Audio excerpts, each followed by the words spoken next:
মাসখানেক আগে নগদ বাজার এনেছিল ক্ষুদ্র ব্যবসায়ীদের জন্য স্বাধীন সেবা, যেখানে লেনদেনের চার্জ 1020 টাকার জায়গায় 6 টাকা করা হয়েছিল। আমি কথায় নয় কাজে বিশ্বাসী। আমি সুখন ভাইকে পাঠাচ্ছি আপনারা কিভাবে উপকৃত হচ্ছেন এটা দেখতে।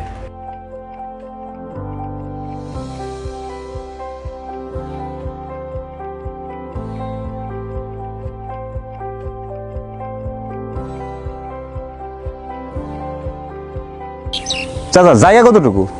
20 কাঠা জমি আছে। 20 কাঠা। জি। তো এখান থেকে আমরা তো খালি ফসল দেখি আর মানে পাতে ভাত সরাসরি পাওয়া যায়।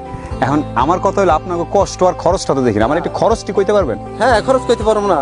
ধরেন যে এই জায়গাটা আমি ট্রাক্টর দিয়ে হাল বাইছি, হ্যাঁ, পানি দিছি মেশিন দিয়ে, হ্যাঁ, তারপর ধরেন সার বুনছি আবার ফিরে, হ্যাঁ, সার বুনে সেরে তারপরে চারা কিনছি সারা ধানের চারা কিনে লাগাইছি কামলা দিয়ে লাগাই সেটা তারপর আবার কীটনাশক লাগছে, কীটনাশক দিয়ে তারপরে আমি এইটা খেতে আবার ফিরে আবার পানি দিয়ে চাষ করছি আবার 3 মাস চাষ করার পরে এখন ধান আমার পাইকে গেছে। হ্যাঁ, পাইকে যাওয়ার পরে এখন আমি খেতে থেকে কাইটে বাড়িতে নিয়ে ভ্যানে করে হাঁটি নিয়ে যাই। তো এই মোটামুটি 8-9টা খরচের খাত করে ফেলাইছেন। হ্যাঁ, তো 8-9টা এই ফসল যা পাবেন কতটুকু হইতে পারে?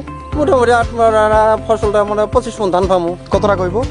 25 মণ ধান 25-26 হাজার টাকা বিক্রি হইব। আর এই যে 8-9টা খাত কইলেন খরচ, এই খরচ তাহলে কত টাকা যাইব গা? মোটামুটি 10-11 হাজার টাকা খরচা যাইব। তাহলে 25,000 টাকা পাইবেন আপনি ফসলের দাম, খরচ করে ফেলাইছেন 10-11 টাকা। হ্যাঁ, তাহলে খরচ অনেক। এর মধ্যে আমি শুনলাম নগদ সরকারি সেবা, জি, অন্যরা নেয় 20 টাকা, নগদে নাইলো 6 টাকা, তাহলে আমি বাঁচতে গেলাম।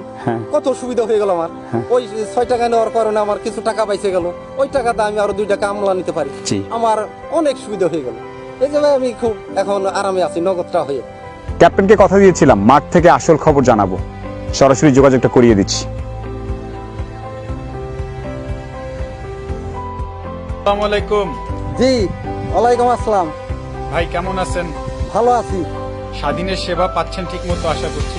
সেবা পাচ্ছি। ভালো থাকবেন। কাজ অনেক আছে, কিন্তু কিছু কাজ অনেক স্পেশাল।